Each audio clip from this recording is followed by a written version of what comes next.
அண்ணன் என்ன பேசினாலும் சீட்டார் என்னடா தம்பி ஆரம்பிப்பாரு.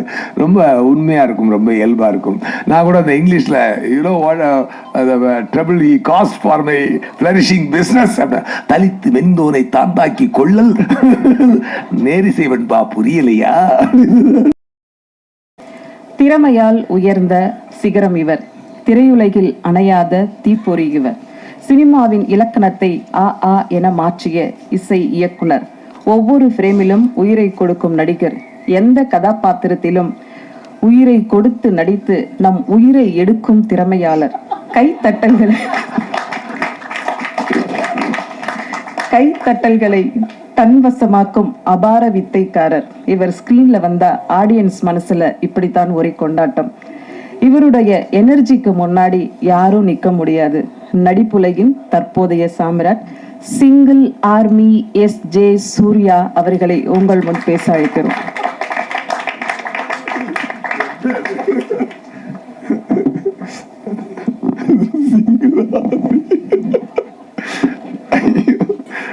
ஹலோங்க, வணக்கம். எப்படி இருக்கீங்களா? முதல்ல இனிய தமிழ் புத்தாண்டு நல்வாழ்த்துக்கள். நேற்று நாள் இன்னைக்கு தான் உங்களை சந்திச்சிருக்கோம், அதை நான் தெரியப்படுத்திக்கிறேன். ஒரு அருமையான தருணத்தில் நம்ம அடிக்கடி சந்திக்கிறோம். இது அது மாதிரியான ஒரு நல்ல அருமையான தருணம் இன்னைக்கு நமக்கு மீண்டும் அமைஞ்சிருக்கு. ரொம்ப சந்தோஷம். எப்படி சொல்றது, எங்கிருந்து ஆரம்பிக்கிறது? விக்னேஸ்வரன் சார்லேருந்தே ஆரம்பிப்போம். அவர் என்ன பண்ணுவார்னா, அவருக்கு நம்ம மேலே ரொம்ப பிரியம் உண்டு. அந்த பிரியம் எந்த அளவுக்கு இருக்குன்னா, சார் எங்கே இருக்கீங்க சார் அப்படிம்பாரு. நான் அந்த ஹைதராபாத்தில் சரிபோதா சனியோட ஷூட்டிங்கில் இருக்கேன் சார், நாளைக்கு கிளம்பி மலேசியா வந்துட முடியுமா? ஏன் சார் அப்படின்னு. இல்லை ஷூட்டிங் இன்னைக்கு முடிஞ்சிருது சார், பட் நான் சென்னை போகணும் சார். இல்லை நீங்கள் ஒன்றும் இல்லை, இப்போ நான் பெரிய பொருள் செலவில் படம் எடுத்துக்கிட்டு இருக்கேன். இங்கே ஏர் ஏஷியான்னு ஒரு பில்டிங் இருக்குது.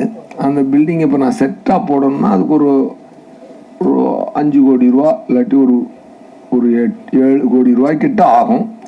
நீங்கள் வந்தீங்கன்னா அந்த சீனை நான் எல்ஐசி ஆஃபீஸ் மாதிரி கொஞ்சம் கன்வெர்ட் பண்ணி அதில் ஒரு போர்ஷனை நான் இதில் எடுத்துக்குவேன். முடிஞ்சா வாங்க, இல்லைன்னாலும் பரவாயில்ல அப்படின்னா ஏர்போர்ட்டில் ஓடும். அதுக்கப்புறம் கட் பண்ணால் ஜம்ப் கட் பண்ணோன்னா நான் ஹைதராபாத் ஏர்போர்ட்டில் கடை ஓடிட்டு இருப்பேன். ஃப்ளைட்டில் முடிச்ச உடனே அங்கே போய் உட்காந்து மீசை எடுத்துடலாமா சார் அப்படிம்பாரு. சார் பல படத்துக்கு கண்டினியூட்டியாக போயிட்டு இருக்கு சார், இப்போ சரிபதாச நேரத்தில் இதான் மீசை தான் சார் எடுத்தா இந்த படத்துக்கு நல்லா இருக்கும். கொஞ்சம் பாருங்க அதை குறைச்சி காட்டுறது. இதெல்லாம் ராத்திரி எத்தனை மணிக்கு போகுதுன்னா, பிரதீப் சாரோட ஷூட் பண்ணிட்டு இருக்காரு. ராத்திரி ஒரு 11:30 மலேசியா டைம். அதனால கொஞ்சம் மீசை இப்படி கொஞ்சம் குறைச்சிட்டு இது ஓகே அப்படின்னு. ஓகே பட் முழுக்க எடுத்துட்டா நல்லா இருக்கும். அந்த மாதிரி ஃபுல்லாக ஷேப் பண்ண இப்போ தான் நியூ எஸ்.ஜே. சூர்யா பார்க்க முடியுது அப்படிம்பாரு. இப்படி சொல்லி ஆரம்பிப்பார். சரி, அது மாதிரி திடீர்னு இன்னொரு நாள் ஃபோன் அடிப்பார். இப்போது எங்கள் ஒரு 20ஆம் தேதியிலேருந்து டேட் கிடைக்குமா அப்படின்னு 5 நாளைக்கு முன்னாடி கேட்பார். ஏன் சார் அப்படின்னா, இல்லை சார் பல படம் லாக்கில் இருக்குது சார், இப்போ யார் டேட்டையும் வாங்க முடியாது சார், நான் அதிகபட்சம் என்னோட படம் ஆனால் நான் கேன்சல் பண்ணலாம், மற்றது எதுவுமே தொட முடியாது சார் அப்படின்னு. இல்லை பிரதீப் சார் அப்போ இந்த டிராகன் ஒரு படம், அது சாரி இது டூடுன்னு ஒரு படம் போகிறாரு, அதனால அதுக்குள்ளே முடிச்சுக்கோங்க அப்படின்னு சொல்கிறாரு. இப்போ நான் அந்த செட்டு போட்டுறேன் சார், என்னை கேட்காம செட்டு போடாதீங்க சார், நான் வரமாட்டேன்னா அப்புறம் பிரச்சனை ஆகிடும். அது பரவாயில்ல சார், என்ன எனக்கு கொஞ்சம் ஒரு 50 லட்ச ரூபா வேஸ்ட் ஆகும், ஆயிட்டு போட்டும். அப்புறம் திருப்பியும் மனசு கேட்காத. சரி படம் இப்படியெல்லாம் ரெடி ஆயிடுச்சுங்க, ரிலீஸ் டேட்டு தள்ளி போய் திடீர்னு ஒரு நாள் ஃபிக்ஸ் பண்ணிட்டு, இப்போ எப்படி அவருடைய அன்பு தொல்லை எப்படி இருக்குன்னா, சார் என்ன சார் பண்ணிக்கிறீங்க, நான் நைட்டு பூரா ஷூட் பண்ணிட்டு 2:11 மணிக்கு எந்திக்கிறேன். ஹலோ சார் என்ன சார் அப்படின்னு. அப்போ நீங்கள் தூங்கி எந்திரிச்சிருக்க, சாரி இது சொல்லும்போது 2:20, அப்போ நீங்கள் தூங்கி எந்திரிச்சிருக்கீங்க. ஆமாம் சார். முடிஞ்சா ஒரு 1/2 hourல கமலா தியேட்டரில் இருந்தீங்கன்னா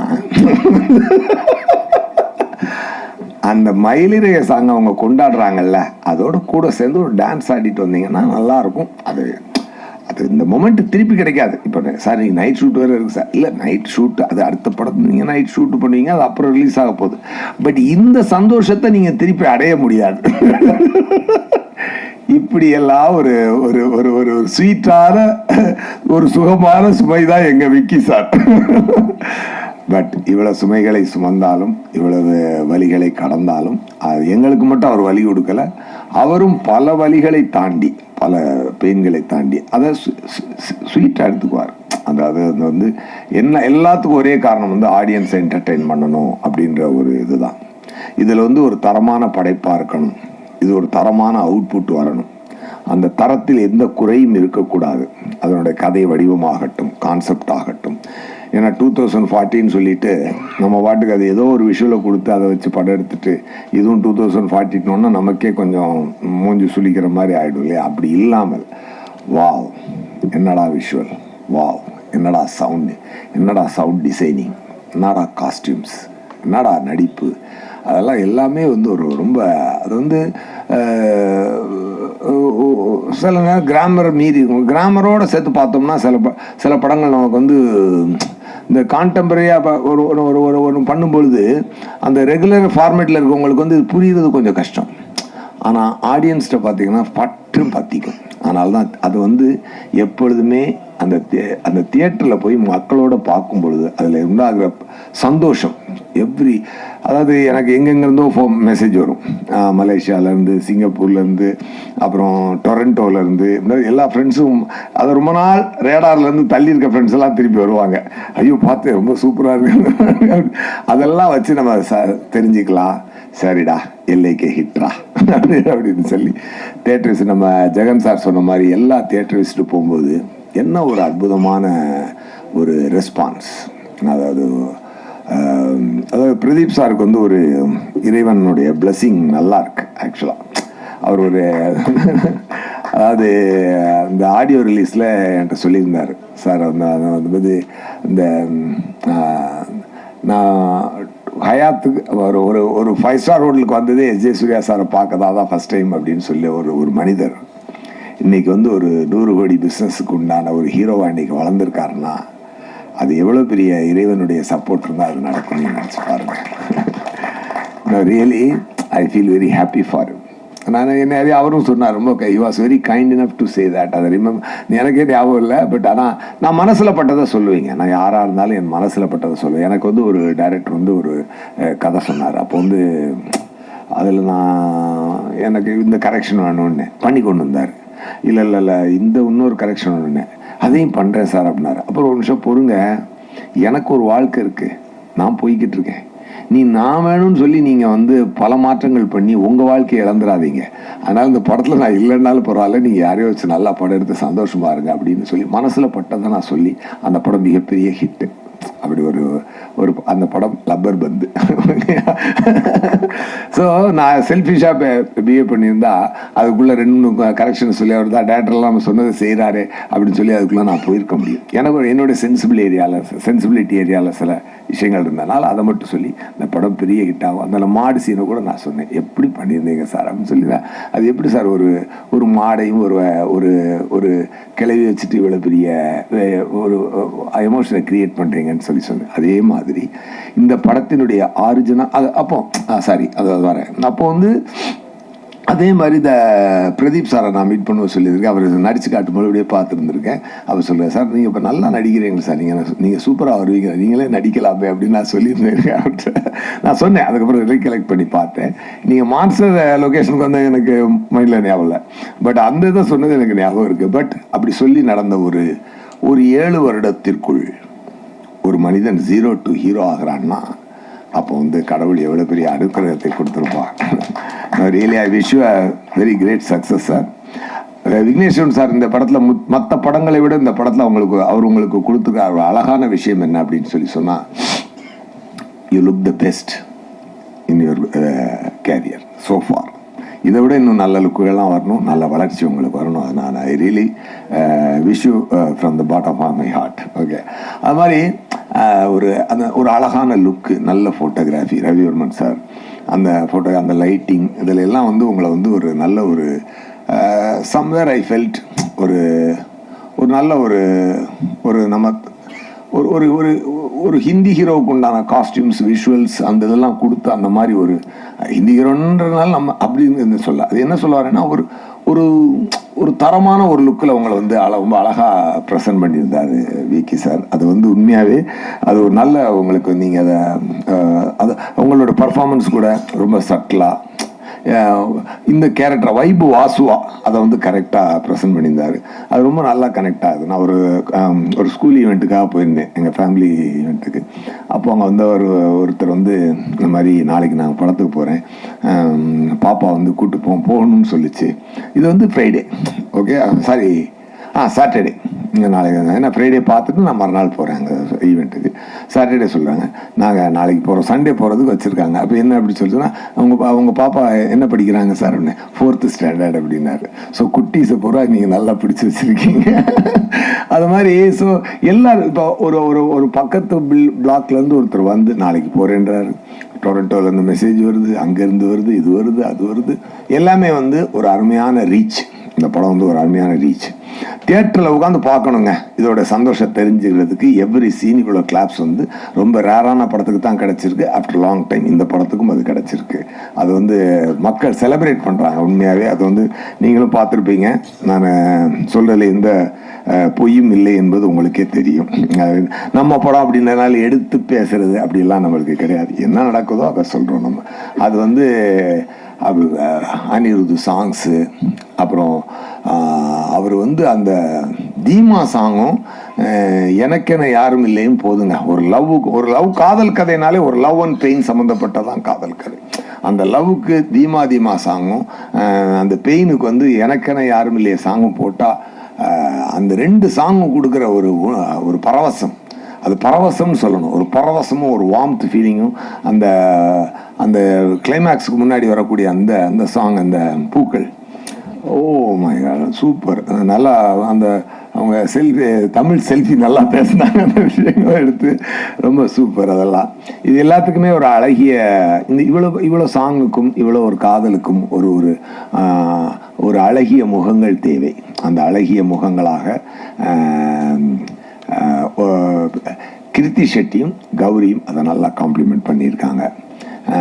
எஸ்பெஷலி கிருத்தி ஷெட்டி வந்து அவங்க தமிழ் செல்ஃபி சொன்ன மாதிரி நல்ல டான்ஸர். அவங்களுக்கு உண்டான ஒரு நல்லா பேசுனீங்க, தமிழ் நல்லா ரொம்ப பேசுனீங்க.